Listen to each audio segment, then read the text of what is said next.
Marcos capítulo 2 nos relata un incidente donde el Señor está confrontando a las personas que le daban más importancia a la tradición. Bueno, en este caso incluso a un mandamiento muy claro. Miramos en el pasaje anterior, el domingo, cómo se quebrantó aquellos mandamientos de acercarse al leproso, pero estos eran mandamientos, digamos, que podríamos llamar ceremoniales o secundarios, pero en este pasaje vemos que incluso el Señor habla de la importancia que tienen las personas, más allá de la letra, más allá de algunos mandamientos. Y dice Marcos 2:23, cierto día de descanso, mientras Jesús caminaba por unos terrenos sembrados, sus discípulos comenzaron a arrancar espigas de grano para comer. Entonces los fariseos le dijeron a Jesús: mira, ¿por qué tus discípulos violan la ley al cosechar granos en el día de descanso? Jesús les dijo: ¿acaso no han leído las Escrituras, lo que hizo David cuando él y sus compañeros tuvieron hambre? Entró en la casa de Dios en el tiempo de Abiatar, era sacerdote, sumo sacerdote, y violó la ley al comer los panes sagrados que solo a los sacerdotes se les permite comer, y también les dio una porción a sus compañeros. Después Jesús les dijo: el día de descanso se hizo para satisfacer las necesidades de la gente y no para que la gente satisfaga los requisitos del día de descanso. Así que el Hijo del Hombre es Señor incluso del día de descanso. Oramos en tu nombre, Señor, y damos gracias por ese tiempo que podemos juntos cantar, juntos hablar, orar a ti. Y gracias por ese tiempo que podemos sentarnos también y leer y permitir que tu palabra nos inspire y aumente nuestra fe, nuestra confianza en ti. Queremos conocerte más, y ese es el anhelo de cada uno de los que te seguimos, y ruego que te reveles hoy a nuestros corazones. En el nombre de Jesús decimos amén. Conociendo a Jesús, creo que esa es una de las series más apasionantes, como decía el domingo. Todo lo que tenemos, lo que conocemos, la compilación que llamamos Biblia, de libros, tienen esa finalidad, darnos a conocer al Señor Jesucristo, porque todo lo que está escrito antes de su nacimiento, solamente el telón, el trasfondo, ¿verdad? Pero realmente es para ver esa obra extraña, esa manifestación que muchos, ¿verdad?, no logramos comprender completamente. ¿Cómo es que un Dios santo, un Dios omnipresente pudo venir a vivir aquí en la tierra con un cuerpo semejante al nuestro? Ya mirábamos cómo en el inicio del Evangelio de Marcos lo presenta así, luego como el Mesías, lo presenta como el Hijo de Dios, y luego todo el Evangelio va a relatar los milagros, las señales que manifestaban precisamente que Jesús es Dios. Y aquí, en este pasaje, estamos viendo cómo él mismo declara, Jesucristo dice que Él es Señor, Él es el Señor de señores, y que incluso del día de descanso. Pero el punto es aquí, ¿verdad? El corazón de Jesús es entonces como su palabra o su corazón va más allá de la letra, más allá de la ley, que en este caso para los judíos era algo de lo más sagrado. El sábado o el día de descanso era de lo más respetado, podemos decirlo, a lo que los distinguía de las demás naciones, y que sí se les había dado, lo dio el Señor dentro de los 10 mandamientos entregados a Moisés. Pero fíjese cómo ellos eran tan cuadrados, podemos decir así, o tan rígidos en la tradición, que valoraban más el mandamiento que a las personas.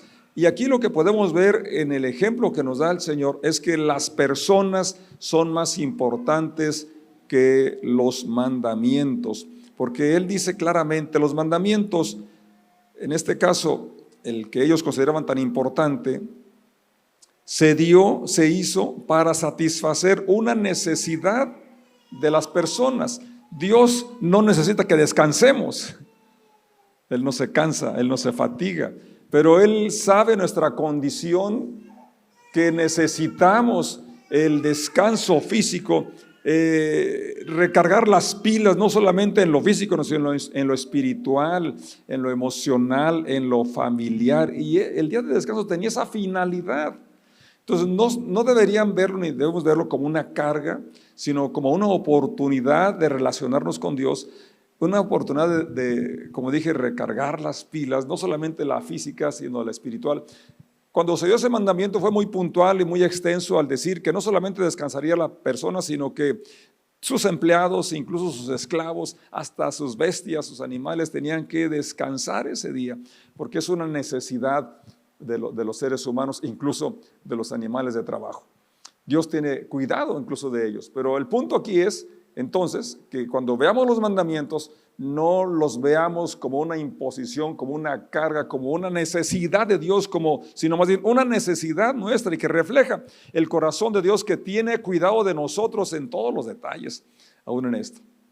Y que nosotros tenemos que tener esa capacidad de ver más allá de la letra y ver el espíritu de la ley. ¿Por qué se escribió? ¿Qué quería Dios? ¿Qué estaba buscando? Y Él siempre está buscando bendecirnos. Y luego les hace mención de ese incidente cuando David iba huyendo y llegó y comió pan, y dice textualmente el verso 26, violó la ley al comer los panes sagrados que solo a los sacerdotes se les permite comer. Y no solamente comió David, sino que también les dio una porción a sus compañeros. Ellos conocían esas escrituras, ¿verdad? Y por eso ahí estaba, el Señor se las recuerda. Y luego lo que más nos enseña es el verso 27, ¿verdad? Que como ya lo leí, el día de descanso, y así piensan los demás mandamientos. Se hicieron para protegernos, los dio para protegernos, los dio pensando en nuestro bienestar, los dio para bendecirnos, no para molestarnos, no para aguar la fiesta o para amargarnos la vida, para limitarnos. Al contrario, los límites son importantes, dan seguridad. ¿Qué sería en una carretera si no estuviera bien demarcada la línea del centro? La de las orillas, como quiera uno ahí la ve, ¿verdad? Pero entonces las líneas, los límites nos dan seguridad. Los mandamientos del Señor los dio pensando en nuestro bienestar, pensando en nuestra protección.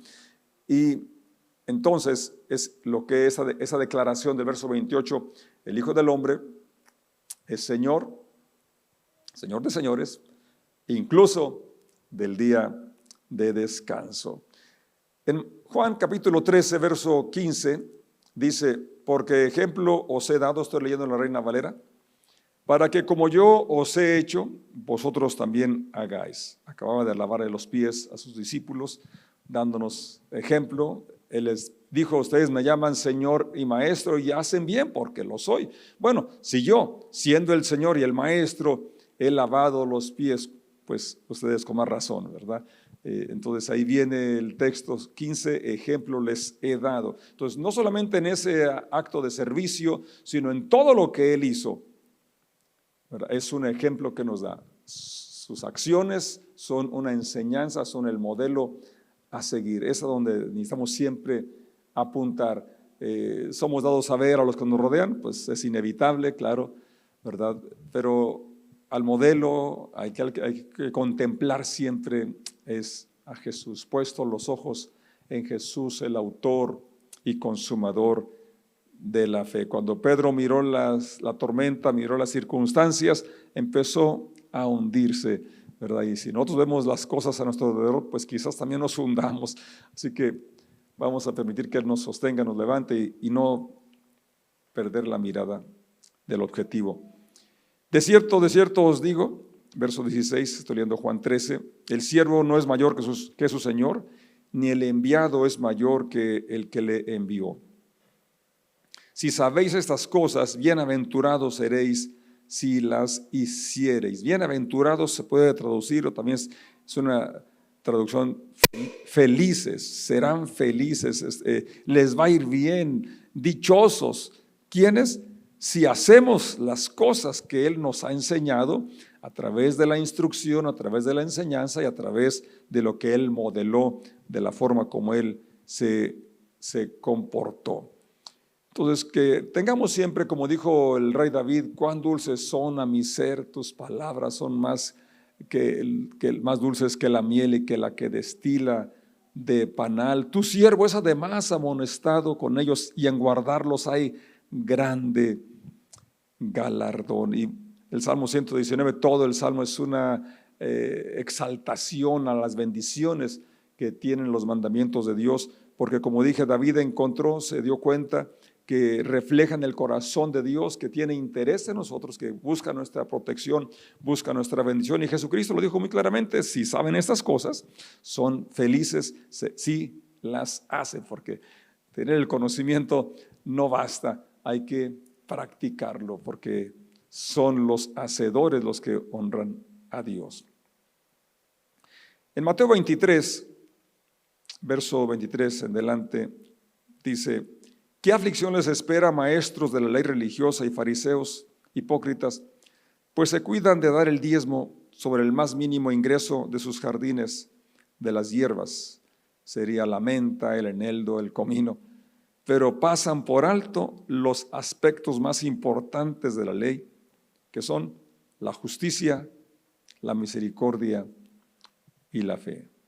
Es cierto que deben diezmar, pero sin descuidar las cosas más importantes. Se enfatiza claramente aquí que lo más importante es la justicia, es la misericordia y es la fe, y que podemos desviarnos en cosas secundarias, en cosas externas, ¿verdad? E incluso el dar el diezmo, ¿verdad? Que no es tan fácil, y que muchos argumentan que en el Nuevo Testamento no se habla del diezmo. Pues sí se habla, aquí está muy claro que Jesucristo lo mencionó y dice que es cierto, deben diezmar. Así dice esta Biblia, no sé la versión que tengas, pero la idea es la misma. Y ahí está en la pantalla si quieres leerlo conmigo. Una vez más, la parte casi final del verso 23, después de que dice que lo más importante de la ley es la justicia, la misericordia y la fe, punto y seguido, es cierto, deben diezmar. Entonces, ¿es bíblico diezmar? Sí, en el Nuevo Testamento habla, Jesús dice claramente. Estamos conociendo el corazón de Jesús, la enseñanza de Jesús, y Él está diciendo que sí, es bueno, que deben diezmar, pero sin descuidar lo más importante. Es decir, pudiéramos ser constantes, fieles en los diezmos, pudiéramos tener una apariencia externa que podríamos catalogar como de santidad, pero Jesucristo los llamó hipócritas. Más adelante, ¿verdad? Les habla, son como sepulcros blanqueados porque tienen una apariencia muy bien. Dice, los sepulcros así están, blanqueados, bonitos, pero por dentro están llenos de hipocresía, llenos de cosas malolientes. Entonces, pero el punto aquí que estamos mencionando es lo que él señala, lo más importante, ¿verdad? Que debemos de tener presente nosotros es la justicia, la misericordia y la fe. Y sigue reprendiéndolos y en el verso 24 los confronta y dice: guías ciegos cuelan el agua para no tragarse por accidente un mosquito, pero se tragan un camello. Y es que en Levítico, ahí mencionaba la lista de animales inmundos que no podían comer, y ahí estaban señalados los camellos y también los mosquitos. Y entonces, para enfatizar cómo eran meticulosos en cosas ínfimas o pequeñas, pero lo más grande, ¿verdad?, no lo consideraban. Entonces, el llamado aquí, ¿verdad?, y lo que yo quiero dejar en sus mentes y corazones es que no nos desviemos por cosas que son secundarias, que podamos enfocarnos en la justicia, en la misericordia y en la fe. Recordar que los mandamientos en general, ¿verdad?, Dios los dio pensando en nuestro bienestar, así como dijo que el día de descanso se hizo para satisfacer nuestras necesidades, que Él es el Señor de señores y que Él es Señor incluso del día de descanso.